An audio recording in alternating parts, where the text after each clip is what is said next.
Hello everyone, welcome back to my YouTube channel. आज इस video में हम जनरल एनाटमी का क्विक रिवीजन करेंगे, जिसमें हम सबसे पहला टॉपिक पढ़ेंगे blood supply of long bone. Blood supply of long bone को समझाने से पहले आपको सबसे पहले एग्जाम में क्या लिखना है, आपको पार्ट्स ऑफ लॉन्ग बोन लिख देना है। पार्ट्स ऑफ लॉन्ग बोन आप ये डायग्राम बनाएंगे। डायग्राम बनाना सबसे ज़्यादा इंपॉर्टेंट है। आप ये डायग्राम बनाएंगे और आप लिखेंगे पार्ट्स ऑफ लॉन्ग बोन, जिसमें आप लिखेंगे एपिफाइसिस, डायाफाइसिस, मेटाफाइसिस और एपिफाइजियल प्लेट, जो कि ग्रोइंग प्लेट कहलाती है। और ये डायग्राम आप बना देंगे। उसके बाद ही आप एक्सप्लेन करेंगे blood supply of long bone, जिससे आपको एक मतलब अच्छे से प्रेजेंटेशन जो होगा आपका वो अच्छा रहेगा, क्योंकि आपको पार्ट्स ऑफ लॉन्ग बोन मतलब अच्छे से पता है या लिखे रहेंगे आप। तो देखिए, blood supply of long bone में सबसे पहले आपको डायग्राम बनाना है। डायग्राम आपको कौन सा बनाना है मैं बता देती हूँ। आपको ये डायग्राम बनाना है। ये डायग्राम की प्रैक्टिस अभी मेरे साथ कीजिए, जिसमें आप डिफरेंट पार्ट्स बनाएंगे। एपिफाइसिस, डायफाइसिस, मेटाफाइसिस, ये सारे आप पार्ट्स बना देंगे। ये सारे पार्ट बनाने के बाद आपको आर्टरीज के नाम लिखना है। तो कौन कौन सी आर्टरी है? सबसे मेजर आर्टरी है nutrient artery.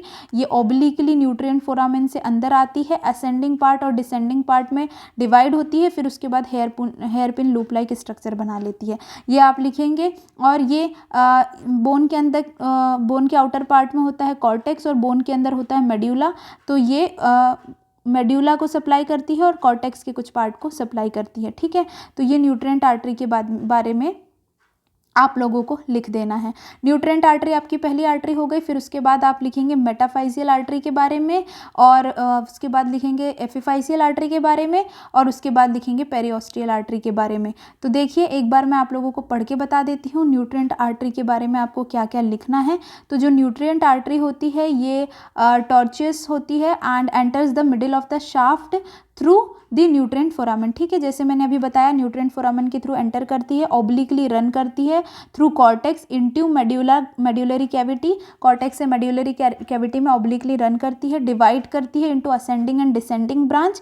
Each branch in turn divides and redivide into parallel vessels. वो आगे जाके डिवाइड रीडिवाइड होती है पैरेलल वेसल्स में, विच रन इन मेटाफाइसिस, जो कि आगे जाके मेटाफाइसिस में रन करते हैं, where they terminate by forming hair pin bend, जैसा कि अभी आपने देखा। इतना आप लिख देंगे तो भी आपके लिए काफ़ी रहेगा। तो आप लोगों ने न्यूट्रिएंट आर्टरी के बारे में समझ लिया। जो मैंने आपको पढ़ के बताया वो यहाँ पर डायग्राम में बना हुआ है। उसके बाद देखिए आप जक्स्ट्रा एपिफाइजियल, जिसका दूसरा नाम है मेटाफाइजियल आर्टरी, ये रही मेटाफाइजियल आर्टरी। इसके बारे में अगर आपको याद रहे तो लिख दीजिएगा कि these are derived from arterial anastomosis around the joint. Joint के अराउंड जो आर्टेरियल एनास्टमोसिस होता है, ये वहाँ से डिराइव्ड होती है। They pierce the metaphysis along the line of attachment of joint capsule. ठीक है, तो ये आप लिख देंगे मेटाफाइजियल आर्टरी के बारे में।